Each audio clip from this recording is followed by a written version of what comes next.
Let us start with our first experiment, which is sampling theorem. First of all, what is sampling theorem? Sampling theorem is nothing but used to convert the analog signal into a digital one using Nyquist criteria.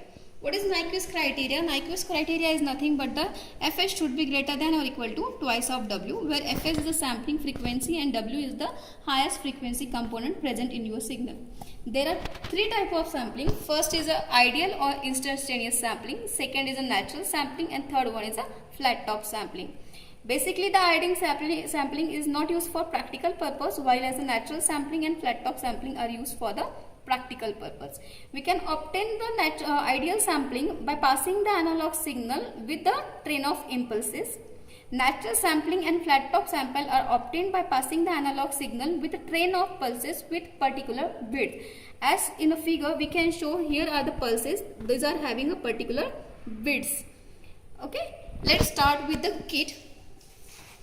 This is our sampling and reconstruction trainer kit. The first block shown over here is nothing but the power supply block. We are using the power supply of 15 volt.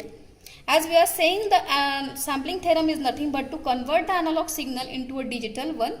Then we need to generate the analog signal first. This is the audio generator signal which generate the analog signal. These are the two knobs by using which we can vary the amplitude and frequency of the analog signal. Next thing, as I said, analog signal is multiplied by analog signal is added with the clock signal or train of pulses. This is the second block that we are going to use. This block generates the train of pulses. We can vary the frequency and width of the pulse by using this knob. This is the frequency knob and this is pulse width knob. Analog signal is modulated with the train of pulses. That's why we need the second circuit, that is modulator circuit, which is shown over here. Next, while reconstruction of analog signal, as we are modulating the signal, we need to demodulate the signal. Here is the low pass filter which is used to demodulate the sampled signal. Let us start with the experiment. First we need to set the analog signal.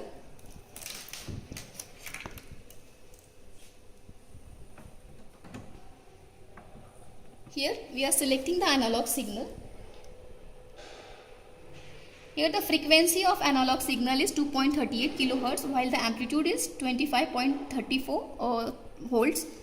Okay, we can vary the amplitude by using, we can vary the amplitude of the signal by varying the amplitude knob, or we can vary the frequency of the signal by using frequency knob. The signal is selected as a 2.72 kilohertz. Okay.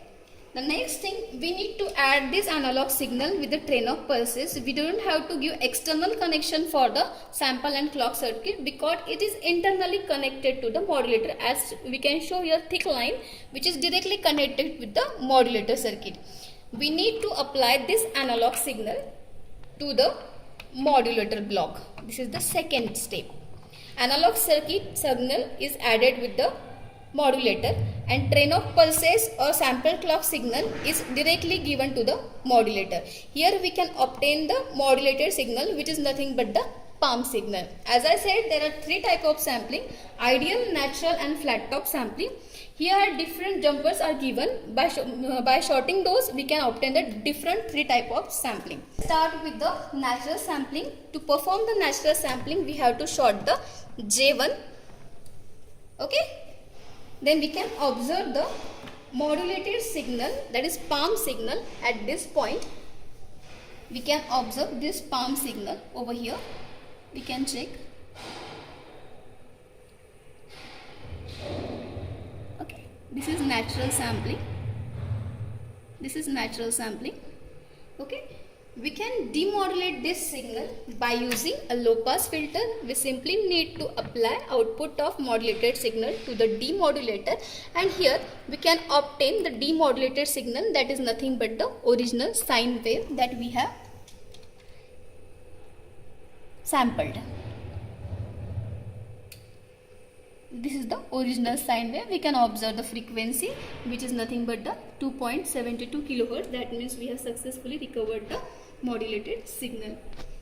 This is the first type of sampling, that is natural sampling. Let us move for the next, sample and hold circuit, that is nothing but the flat top sampling. Flat top sampling is obtained by closing the J2 and J3 we have already, okay, we have shot the J2 and then J3, J2 and J3. Again let us observe the PAM output at the modulator. Okay.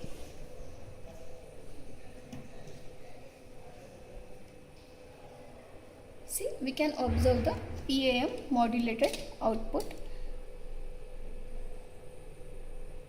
We can stop this signal by using this stop button. This is nothing but the flat top. This is nothing but the flat top sampling. We can see the output of flat top sampling. We can observe the top of the signals are flat over here. Next thing is natural sampling.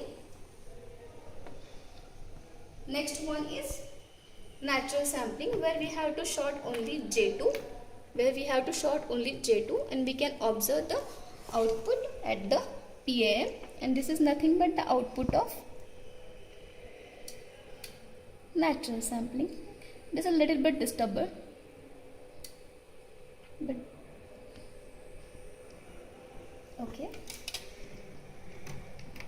this is the output of natural sampling. We can simply observe the output of demodulated signal at the demodulator.